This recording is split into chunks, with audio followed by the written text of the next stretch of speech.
Hi everyone, welcome back for another video here on my YouTube channel. This is Cassie. Today we are celebrating the brand new Heffy Doodle release. So we'll talk about what we're using and then we'll get into it.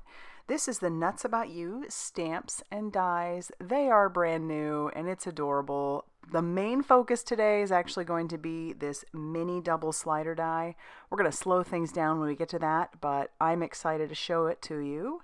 We're also going to be using the brand new Falling Leaves stencil. Goes so well for fall. And then we have the Tree-mendous Peekaboo tree dies. We're just going to use one die from that, but it's a fabulous die as well. I want to make a 5x7 card. And I want lots of colors of leaves. So I'm going to take this piece of cardstock. I've actually trimmed it to be a little bit smaller than a 5x7. So it's about 4 3/4 by 6 3/4. And I'm just tacking that down with a little bit of Heffy tape from the back. And then that first color I'm using is some aged mahogany distress ink. Just spreading that all over through those leaves. Just trying to be careful at the top not to go past the stencil. I'm living dangerously. You could use some more Heffy tape to cover that up, but I know that the leaf or the leaves that I'm going to use from the Tremendous Peekaboo tree dies will cover that up. I cleaned off my stencil and then shifted it just a little bit, and then I'm bringing in some spiced marmalade. Now this is going to look a little weird when you pull it off. It's almost going to look like you have double vision, but we'll fix that. So this is why using 3 colors, at least 3 colors, is super important here. So let me pull that away and show you. See, it looks kind of weird. So I'll clean off my stencil and then I'm going to flip it over. So we're going to use the back side, not this side. We're going to flip it over, tack it down to our Heffy tape, and then we're going to bring in one more color. That's going to be the Rustic Wilderness, one of those brand new Tim Holtz Distress Inks, and then I'll just spread that all over using a blending brush and kind of making it nice and dark. I'm not worried about brown, with the red because it's going to be a fall card, so brown would be fine. And then when I pull this away, it's going to look way cooler, not so double vision, but check it out. All right, to save a little time, I went ahead and stamped out all of my little elements and then colored them up. You'll notice there is like a little shadow of some cream color around that. The reason I did that is because I wanted it to match the paper that I used. I used alcohol marker friendly cardstock by Heffy Doodle, and then I used an E81 marker around it. So that way when I die cut it out, as you'll see here, there is a nice cream border around it, so it'll match perfectly with my cardstock. So keep that in mind. And then I'm going to run the leaves die from the Tree-mendous Peekaboo trees die through my mini die cutting machine. And that's going to cover up any mistakes that I had at the top. I don't like how stark orange it is, so I'm bringing in that spiced marmalade again, and I'm going to just blend that all over that cardstock. And that cardstock was the Pumpkin Patch cardstock by Heffy Doodle. And then I'm going to bring in a brown. So here's where we'll bring in some brushed corduroy. That'll just add a little bit more depth to it. And I love doing that. It just works out really nicely. Now that that's done, I'm going to put this into my makeshift splatter box and put some brushed corduroy spray stain. Just splatter that all over that background too. And then I'm going to set that off to the side to dry. So it's on the leaves and it's also on our background. Now here we go. We are going to slow things down, or at least make things normal speed. We're going to bring in that mini double slider, and you'll see I have those pieces there. I have one that looks like a spool, and I did cut out 2 that has the curved edges and the flat edge, and we need 2 of those and 1 little spool. And I'm going to measure in between the little edges of our spool, and that ends up being about 1 3/8 inch, or about 3.5 centimeters. You just need whatever you're going to put in there to be a little bit smaller than that. And what I mean by what you're going to put in there, I'm using some packaging, some old packaging I had. That would work great. You could use an old grocery bag would work great too. You just need something that's going to really move well, and this stuff will. So see, it's clear, and the length of it doesn't matter as long as it wraps all the way around.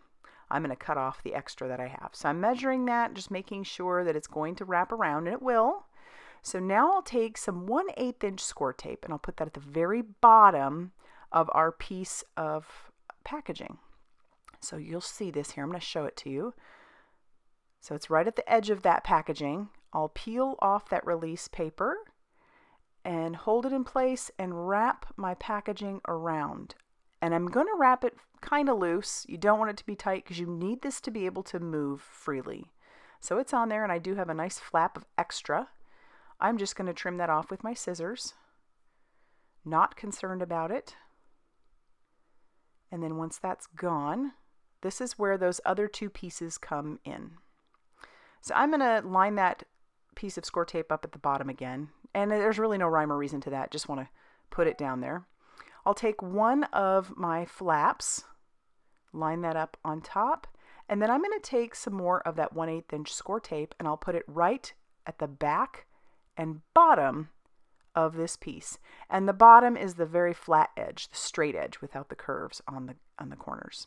Peel off that release paper, and then we'll stick that right down on top over the other score tape that I had, that you can see through actually. So that's going to be part of the mechanism, as you can see, and it moves freely. When I pull it, it's only attached at the bottom. Now the second piece, we're going to do the exact same thing. I'm going to put it actually on the front bottom of this piece.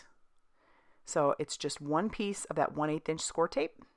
So now we'll peel off that release paper, and we're going to flip our mechanism over, making sure that the other one just stays put, and then we'll attach this down to the other end.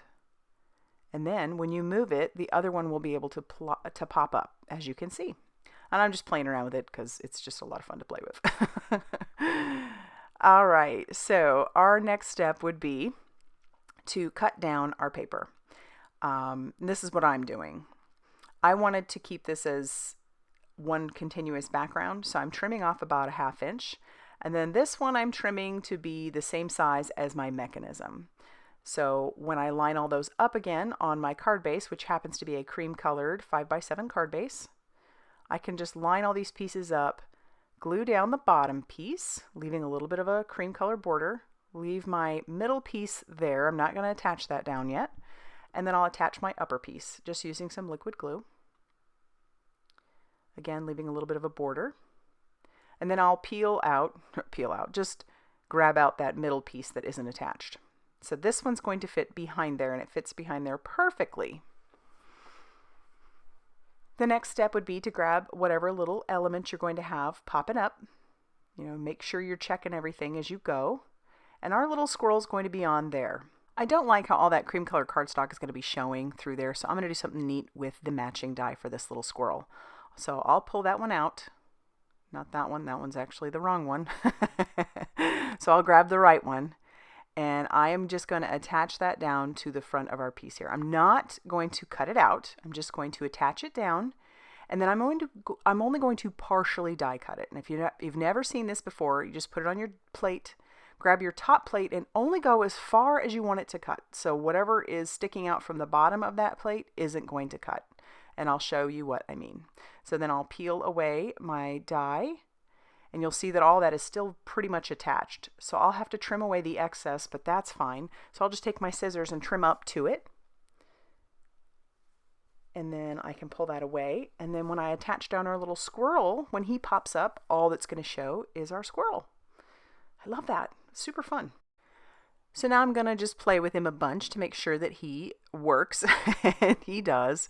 And then I'm just going to kind of test where he's going to go.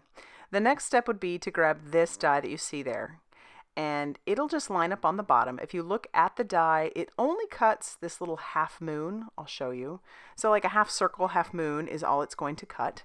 So I'll line that up on my piece and run that through my die cutting machine. And I'm also going to take some more of that pumpkin patch paper along with one of the other dies. This one it cuts out a little arrow. I didn't want it to get lost since that background's kind of busy. So that's going to be our little pull mechanism. So I'll line him up again on there, just making sure I'm testing the whole time. And then I can take this little piece and I can attach that down. I'm going to pop out the arrow though. I don't want that to show. And this way it'll ensure that the recipient knows to pull down. So I love that. Just those little extra details. All right, now we need some foam tape. And I'm going to put some foam tape right on the front on these little spool pieces. And I'll eventually put some on the back. It may not be necessary, just depending on what your background looks like. But because mine has the cardstock and there's a little bit of a lip there, I definitely need another bit of foam tape. So what I'm going to do is I'll line up this piece and stick it down. And then I'll take my foam tape and I will put foam tape all around the background of our little guy. And then I'm going to double up the foam tape. So I'll put some on the back end of our spools. And I'll also just put some more foam tape on all of the rest of those pieces that I already have down. That does make it a little bit thick, but it's foam tape, so it's fairly low profile, really.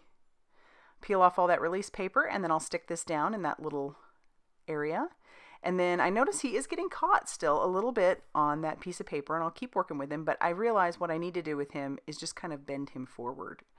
So once I kind of curve him just a little bit, he's going to pop up no problem from here on out. He was just getting caught on that paper. And now it's time to assemble the rest of our card. So I put just one layer of foam tape on our leaves, and I'll pop that down. Then I'm going to put a layer of foam tape on our little bird feeder, and then one on this tiny little bird. He's kind of looking down at the squirrels like they're being silly. And then I'll attach this little squirrel. He kind of gets lost in there, but it's still adorable. And then our inside, we're just going to put down this branch, and we'll attach the other little squirrel on top of the branch. So there isn't a lot on the inside here, but it's certainly fun and a little surprise.